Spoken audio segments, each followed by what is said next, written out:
गांव सरसपुर में एक अजीब सी खामोशी फैली हुई थी। यहाँ की हवा में कुछ ऐसा था जो रोंगटे खड़े कर देता था।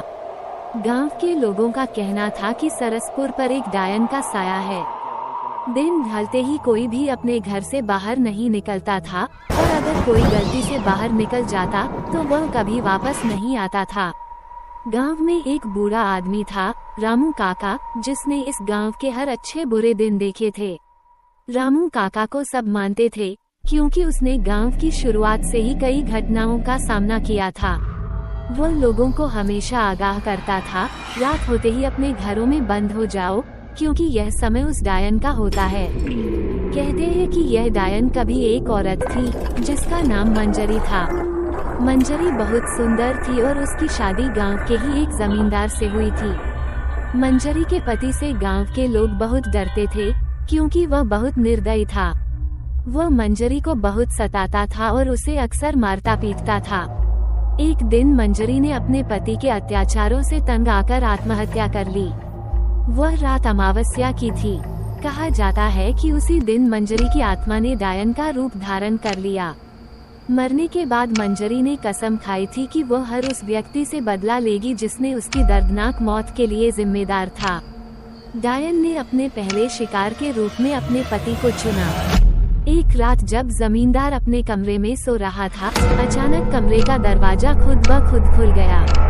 जमींदार ने जब दरवाजे की तरफ देखा तो उसके होश उड़ गए। मंजरी सफेद साड़ी में लिपटी हुई, खून से लथपथ उसके सामने खड़ी थी। जमींदार कुछ कह पाता उससे पहले ही मंजरी की आत्मा ने उसे अपनी चपेट में ले लिया। अगले दिन सुबह जब लोग जमींदार के घर पहुंचे तो उन्होंने देखा कि जमींदार का शव अजीबोगरीब स्थिति में पड़ा था। उसके चेहरे पर खौफनाक डर और आंखें बाहर की ओर निकली हुई थी। गांव में ये खबर आग की तरह फैल गई। सभी ने समझ लिया कि यह डायन का ही काम है। जमींदार की मौत के बाद गांव में डर का माहौल और बढ़ गया। लोग डर के मारे अपने घरों से बाहर निकलना बंद कर दिए। रामू काका ने सबको चेतावनी दी, ये सिर्फ शुरुआत है। अगर हमने इसे रोकने की कोशिश नहीं की तो ये पूरे गांव को निगल जाएगी। लेकिन कोई उसकी बात सुनने को तैयार नहीं था। सब लोग अपने अपने घरों में छिप गए और प्रार्थना करने लगे कि वो रात सही सलामत बीत जाए। गांव के कुछ युवक बहुत साहसी थे। उन्होंने सोचा कि यह सब अंधविश्वास है और वे इस डायन की सच्चाई का पता लगाएंगे। उनमें से 3 दोस्तों ने मिलकर एक रात जंगल में जाने की योजना बनाई, जहां मंजरी की आत्मा का बसेरा माना जाता था। वे रात के समय अपने घरों से निकले और जंगल की ओर बढ़े। रास्ते में उन्हें अजीब सी आवाजें सुनाई देने लगी। जैसे जैसे वे जंगल के अंदर घुसते गए, वैसे वैसे आवाजें तेज होती गईं। अचानक उनमें से एक युवक चीख उठा और जमीन पर गिर पड़ा। उसके शरीर तड़पने लगी और उसके मुंह से खून निकलने लगा। बाकी दोस्त डर के मारे वहीं छोड़कर भाग निकले। अगले दिन जब गांव वालों ने उस युवक की लाश देखी तो पूरे गांव में दहशत फैल गई। उसके शरीर पर बड़े बड़े नाखूनों के निशान थे, जैसे किसी जंगली जानवर ने उसे नोच खाया हो। सबको यकीन हो गया कि यह डायन का ही काम है। गांव वालों ने रामू काका से मदद की गुहार लगाई।